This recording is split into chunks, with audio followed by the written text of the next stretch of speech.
मधुबन के बाबा, मधुबन के बाबा मुरली वाले, आपका क्या कहना, आपका क्या कहना। ओम शांति। आज 14 दिसंबर 2022 के साकार मधुर महावाक्य हैं। आज मीठे मीठे बाबा दादा बोले, मीठे बच्चे, तुम्हें ज्ञान का तीसरा नेत्र मिला है। तुम त्रिकालदर्शी बने हो, लेकिन यह अलंकार अभी तुम्हें नहीं दे सकते क्योंकि तुम पुरुषार्थी हो। बाबा ने कहा, मीठे बच्चे, तुम्हें ज्ञान का तीसरा नेत्र मिला है। तुम त्रिकालदर्शी बने हो, लेकिन यह अलंकार तुम्हें अभी नहीं दे सकते क्योंकि तुम पुरुषार्थी हो। बाबा आज प्रश्न पूछते हैं कि ग्रस्त में रहते कर्म अवश्य करना है, लेकिन किस एक बात की संभाल जरूर रखनी है। तो उत्तर में बाबा समझा रहे हैं कि कर्म करते व्यवहार में अन्न की बहुत परहेज रखनी है। पतितों के हाथ का नहीं खाना है, अपने को बचाते रहना है।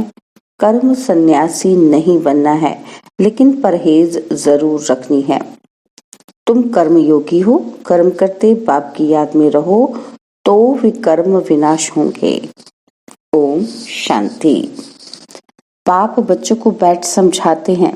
जब कोई गीता आदि सुनाते हैं तो कहते हैं, यदा यदा ही धर्मस्य, कि जब जब धर्म की ग्लानि, अधर्म की वृद्धि होती है, तब भगवान आते हैं।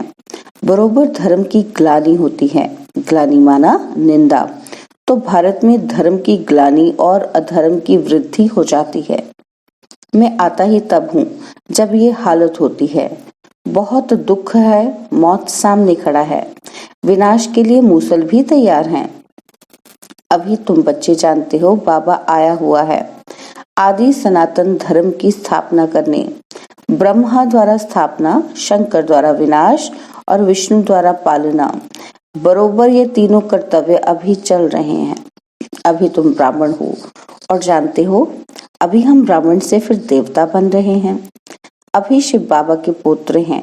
शिव बाबा का एक बच्चा, एक से फिर तुम कितने बच्चे बनते जाते हो। पतितों को पावन बनाने की सेवा तुम कर रहे हो। यह है बेहद का यज्ञ। यज्ञ में सारी पुरानी दुनिया स्वाहा हुई थी। इस यज्ञ के बाद फिर कोई यज्ञ होगा ही नहीं। सत्युग त्रेता में कोई यज्ञ रचते ही नहीं। यज्ञ रचते ही हैं विघ्नों को हटाने के लिए। यह तो बहुत भारी विघ्न है, तो इसके लिए बड़ा यज्ञ चाहिए। यह है बेहद का यज्ञ। इसमें पुरानी दुनिया की सामग्री जो भी है, सब स्वाहा होनी है। रुद्र अथवा शिव बाबा एक ही है। जैसे शिव का रूप है, वैसे रुद्र का भी रूप है। श्री कृष्ण तो साकारी है। इसका सच्चा सच्चा नाम ही है शिव ज्ञान यज्ञ। शिव बाबा कहते हैं, रुद्र बाबा नहीं कहते हैं। भोला भंडारी शिव बाबा को कहते हैं। यह है शिव बाबा का यज्ञ। उनसे हमें सृष्टि के आदि मध्य अंत की नॉलेज मिल रही है। तुम जानते हो, हमको ज्ञान का तीसरा नेत्र मिला है। देवताओं को तीसरा नेत्र दिखाते हैं ना, परंतु यह है ज्ञान का तीसरा नेत्र जो तुम ब्राह्मणों को मिलता है, जिससे तुम देवता बनते हो। वहां तीसरे नेत्र की दरकार नहीं है, परंतु तुमको तो दिखा नहीं सकते क्योंकि तुम पुरुषार्थी हो। चलते चलते भाग जाते हो, इसलिए जो फाइनल रिजल्ट वाले हैं उनको ये अलंकार दिए हैं। नहीं तो देवताओं के पास थोड़े ही शंख चक्र आदि हैं। यह सृष्टि चक्र के आदि मध्य अंत की नॉलेज तुमको सुना रहे हैं। और उन्होंने फिर शास्त्रों में लिख दिया है कि सुदर्शन चक्र से फलाने को मारा, यह किया। बाप कहते हैं, मैं तो पतितों को पावन बनाने आता हूँ। इसमें हिंसा की तो बात ही नहीं है। देवताओं का है ही अहिंसा परमो धर्मो। श्री कृष्ण के लिए फिर हिंसा करना कैसे लिखा है, कैसे वंडरफुल चित्र बनाए हैं। वहां ही गीता सुनाते, राजयोग सिखाते, वहां ही फिर किसी को मारते हैं। बाप को तो याद करते ही इसलिए है कि आकर पतित दुनिया को पावन बनाओ। राजयोग सिखाओ। बाप कहते हैं ज्ञान का सागर नॉलेजफुल मैं हूँ। तुमको नॉलेज मिल रही है, इसको ही अमर कथा कहते हैं। वह तो शिव बाबा को शिव शंकर को एक कह देते हैं। शंकर सूक्ष्म वतनवासी वे कैसे कथा सुनाएंगे? उनको तो नॉलेजफुल नहीं कहा जाता। शिव बाबा सारे सृष्टि चक्र का राज समझाते हैं, जो नॉलेज कोई के पास है नहीं। बाप धनी को ना जानने के कारण ही आरफन बन पड़े हैं, लड़ते झगड़ते रहते हैं। सत्युग में कोई झगड़ा होता ही नहीं, ना रोना ना पीटना, इसलिए मोहजीत राजा की कथा सुनाते हैं। कथाएं तो ढेर हैं, हर एक धर्म में किस्म किस्म की कथाएं हैं, जो सब भक्ति मार्ग की सामग्री है। भक्ति करते हैं भगवान से मिलने के लिए, तो आधा कल्प भक्ति करते आए हैं, भगवान तो किसी को मिला ही नहीं। अब बाप ने तुम बच्चों को परिचय दिया है, तुम्हें फिर औरों को देना है। सन शोज फादर, तो बाप का परिचय दे, सबको नॉलेज बताते रहते हो। तुम हर एक बच्चे की बुद्धि में है कि शिव बाबा हमारा रूहानी बाप है। यह भी भक्ति मार्ग वालों को समझाना है कि तुम्हारे दो बाप हैं, एक लौकिक बाप और दूसरा पारलौकिक बाप, जिसको गॉड फादर कहते हैं, जिसने ये बेहद की रचना रची है। बाप से तो जरूर वर्षा मिलता होगा, वह है ही स्वर्ग की रचना रचने वाला। भारत स्वर्ग था, इन लक्ष्मी नारायण का राज्य था। उनको ये राज्य किसने दिया? कलयुग अंत में कोई भी विश्व का मालिक है नहीं, यह है ही रावण का राज्य। खुद भी कहते हैं कि हमको राम राज्य नई दिल्ली में दैवी राज्य चाहिए। राम राज्य है सत्युग त्रेता और रावण राज्य है द्वापर कलयुग। द्वापर से ही भक्ति मार्ग शुरू होता है, विकार भी शुरू होते हैं, जिसकी निशानियां भी हैं। जगन्नाथपुरी के मंदिर में बाहर देवताओं के गंदे चित्र बनाए हैं। आज तख्त आदि वही है, सिर्फ चित्र विकारी दिखाते हैं। जब देवताएं वाम मार्ग में जाते हैं तो धरती की उथल पथल भी होती है। हीरे सोने के महल सब नीचे चले जाते हैं। पूजा के लिए कितना भारी मंदिर बनाया है भक्ति मार्ग में। आपे ही पूज्य आपे ही पुजारी। बाप समझाते हैं मैं तो पुजारी नहीं बनता हूँ, अगर मैं बनूं तो फिर मुझे पूज्य कौन बनाएगा। मैं न पतित बनता हूँ ना बनाता हूँ। पतित तुमको रावण बनाते हैं, जिसको जलाते आते हैं। इस समय सब पाप आत्माओं की दुनिया है। गाते भी हैं कि पतित पावन आओ, फिर कह देते हैं पतित पावन सीताराम। छठ त्रेता वाले राम की याद आ जाती है। अब वह तो पतित पावन नहीं है। बाप ये सब बातें समझाते हैं। तुम सब सीताएं हो, द्रौपदियां हो, एक की बात नहीं है। द्रौपदी को 5 पति दिखाते हैं, ऐसी बात है नहीं। भारत ही प्राचीन पवित्र खंड था, क्योंकि पतित पावन परमपिता परमात्मा का बर्थ प्लेस है। उसने यहाँ आकर पतित नरकवासियों का उद्धार किया है। सब धर्म वाले गॉड फादर को याद करते हैं, क्योंकि सब तमो प्रधान है। इब्राहिम, बौद्ध आदि इस समय सब हाजिर है। पहला नंबर ब्रह्मा भी पतित दुनिया में है, तो और कोई वापस कैसे जा सकता। सभी इस समय कब्र दाखिल हैं। बाप आकर सबको गति सदगति देते हैं। सत्युग में भारत पवित्र था। देवताओं के आगे गाते भी हैं कि आप सर्वगुण संपन्न, संपूर्ण निर्विकारी और हम विकारी हैं। इस समय सब विकारी है, सबको निर्विकारी बनाने बाप को आना पड़ता है। तो पतित पावन बाप ठहरा, न कि पानी की नदियां। पतित पावन ज्ञान सागर से निकली हुई यह ज्ञान गंगाएं शिव शक्ति सेना है। शिव से ज्ञान का कलश मिलता है। बाप कहते हैं बच्चे, ग्रस्त व्यवहार में रहते पवित्र बनो। कर्म भी जरूर करना है, यह है ही कर्म योग। कर्म संन्यास तो नहीं हो सकता। वह समझते हैं घर में खाना नहीं बनाते, भीख पर गुजारा करते हैं, इसलिए कर्म सन्यासी हैं। वह तो फकीर ठहरे। अन्न तो विकारियों का पेट में पड़ता है तो अन्न दोष लगता है। पतित घर से भल निकल जाते हैं, फिर भी जन्म तो पतित घर में लेना पड़ता है।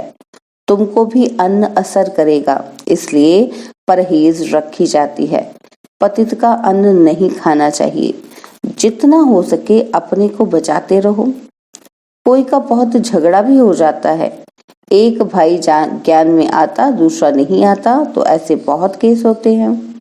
इतना बेहद का राज्य लेते हो तो जरूर कुछ झगड़े होंगे। कोई भी हालत में तुमको अपना बचाव रखना है।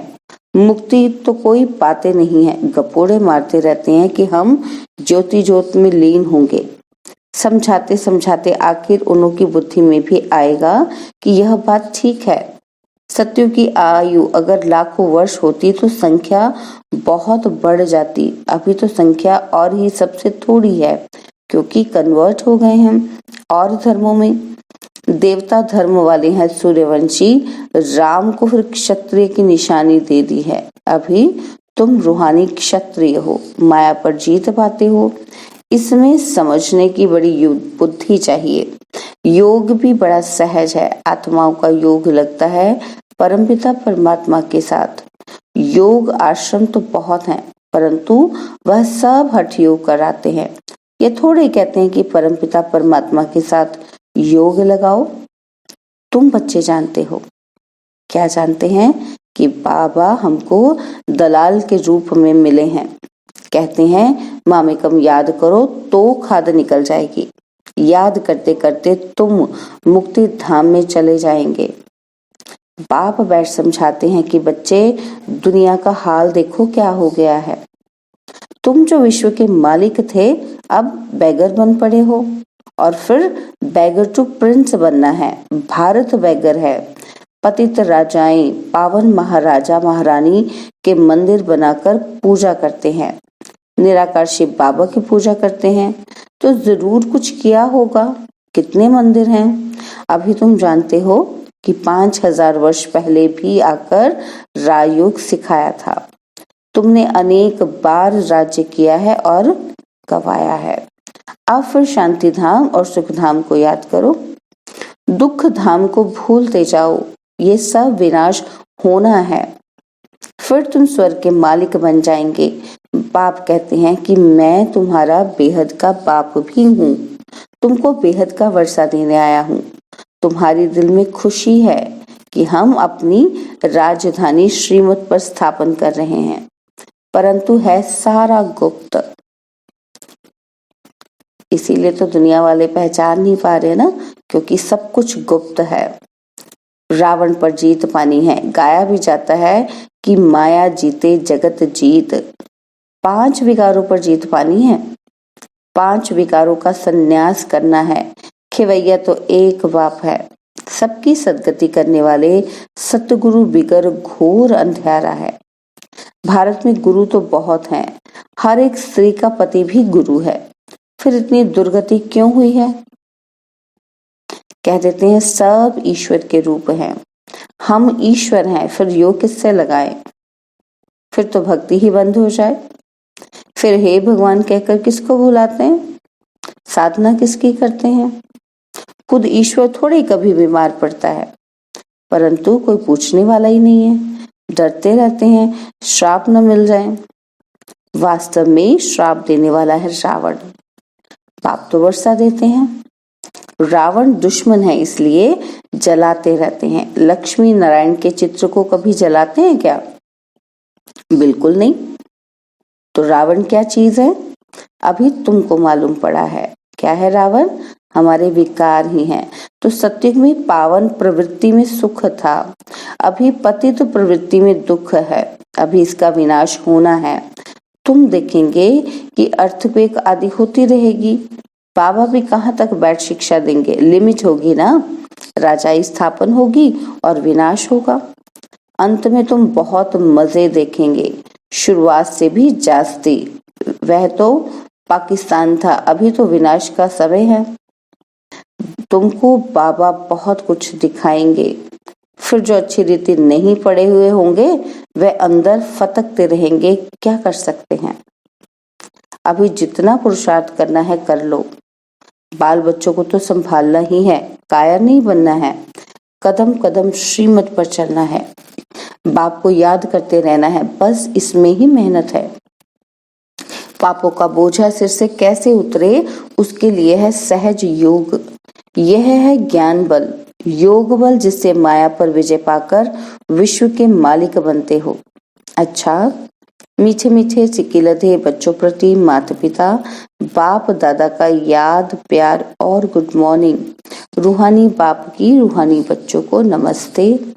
हम रूहानी बच्चों की रूहानी बाप दादाजी को दिलवा चांद सिकवा प्रेम से नमस्ते।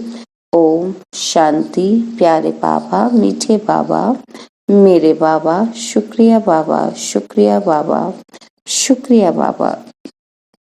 धारणा के लिए मुख्य सार है, पहला पॉइंट है कि श्रीमत पर ज्ञान और योग बल से माया पर विजय पानी है। श्रीमत पर ज्ञान और योग बल से माया पर विजय पानी है। विनाश के पहले अपने विकर्मों को विनाश करना है। और सेकंड पॉइंट है, बेहद का राज्य लेने के लिए हर बात में अपना बचाव करते रहना है। अन्न दोष से बहुत संभाल करनी है। और बाबा ने आज वरदान दिया, संगम युग के महत्व को जान, स्नेह की अनुभूतियों में समाने वाले संपूर्ण ज्ञानी योगी भव। संगम युग के महत्व को जान, स्नेह की अनुभूतियों में समाने वाले संपूर्ण ज्ञानी योगी भव। संगम युग परमात्मा स्नेह का युग है। इस युग के महत्व को जानकर स्नेह की अनुभूतियों में समा जाओ। स्नेह का सागर स्नेह के हीरे मोतियों की थालियां भरकर दे रहे हैं, तो अपने को सदा भरपूर करो। थोड़े से अनुभव में खुश नहीं हो जाओ, संपन्न बनो। ये परमात्मा प्यार के हीरे मोती अनमोल हैं। इससे सदा सजे सजाए रहो, क्योंकि यह स्नेह ही योग है और स्नेह में समाना ही संपूर्ण ज्ञान है। ऐसे रूहानी स्नेह का सदा अनुभव करने वाले ही संपूर्ण ज्ञानी योगी हैं। स्लोगन है, जो व्यर्थ की फीलिंग से परे रहता है वही मायाजीत बनता है। जो व्यर्थ की फीलिंग से परे रहता है वही मायाजीत बनता है। ओम शांति। और अब यह एक बहुत अच्छी वीडियो भी जरूर देखें।